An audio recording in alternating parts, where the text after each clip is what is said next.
It's a police box. What on earth's he doing here? I mean, these things are usually on the street. Oh, feel it. Feel it, you feel it? It's a faint vibration. It's alive. November the 23rd, 1963, the day after the assassination of JFK, the TARDIS appeared on our screens in the very first Doctor Who adventure, An Unearthly Child. The police box icon was to stay with the Doctors over many years to follow. Ah, who's that handsome chap there? Oh yes, it's me, 7 of 8. Yo, listen up, here's the story about a little guy that lives in a blue world, and all day and all night, and everything he sees is just blue, like him, inside and outside.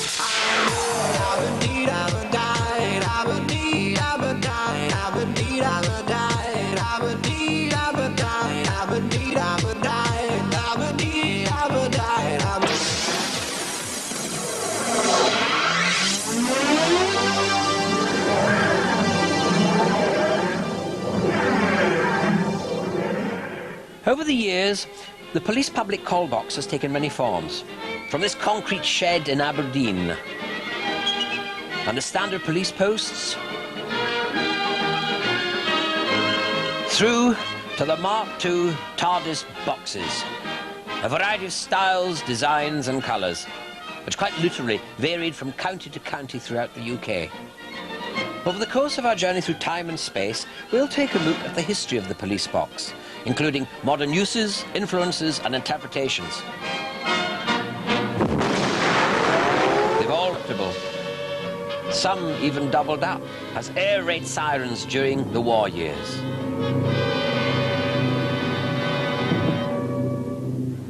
Nowadays, the on-street call box has been replaced by the modern phone booth or kiosk, with increasing numbers of people opting for the mobile variety. Curiously though, some of the newest phone boxes are reflecting the designs of an early model. Let's begin our journey, somewhat appropriately, at Glasgow's Museum of Transport. The first police box was probably 1891. I say probably because there was almost definitely police boxes in Chicago in the USA.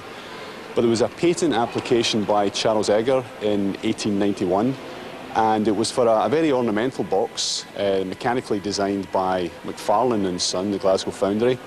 And it was electrical, it was mechanical, it was gas-powered, and had a very elaborate system of keys for constables and trusted members of the community. And there was about 40 of these deployed in the city between 1891 and 1904. The early boxes were for the purpose of the public to contact the police. The telephone was invented in 1876 or developed in the USA and Canada by Alexander Graham Bell. And it was decided in the streets of Glasgow there had to be a way for the public to contact the police other than by running to the police station and pulling out the local constable. And the boxes were therefore for the police to communicate with their station via a telephone, and also for the station to attract the attention of the police. Because from the station, they could pull a lever which would cause a gas light to come on, and with this gas light, the constable would always keep an eye on the light. When he sees it rising, he returns to the box.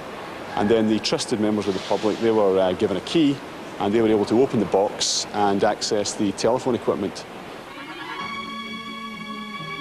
In 1929, there was a design in London was submitted, and it was actually made of initially wood, and a couple of them were built of the kind of well-known so-called TARDIS design, and it was decided that they would be deployed in London as the standard design, and around about the early 30s they became concrete.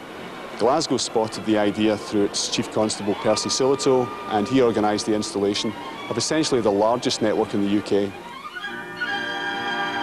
In Glasgow there'd be 10 boxes every square mile, and that's one for every maybe 3,000 people. So really, no matter where you lived in suburban Glasgow, there was usually a box within maybe half a mile, probably less, and it was the only way to contact the police other than going to the station.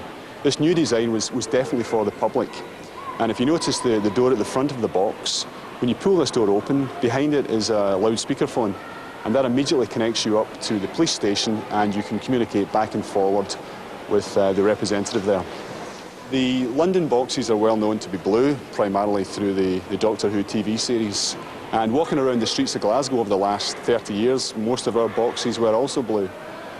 Originally, the Glasgow boxes were actually red, and the story goes that when the boxes were first produced, the contract was given to the GPO, and they had a job lot of red paint because their pillar boxes and some early telephone boxes were red, and that's why the Glasgow boxes were originally red. Red or blue, whichever your preference is. What was once a familiar and trusted sight on our street corners suffered greatly during the 70s and 80s. Police boxes quite literally started dematerializing. But what was happening to them?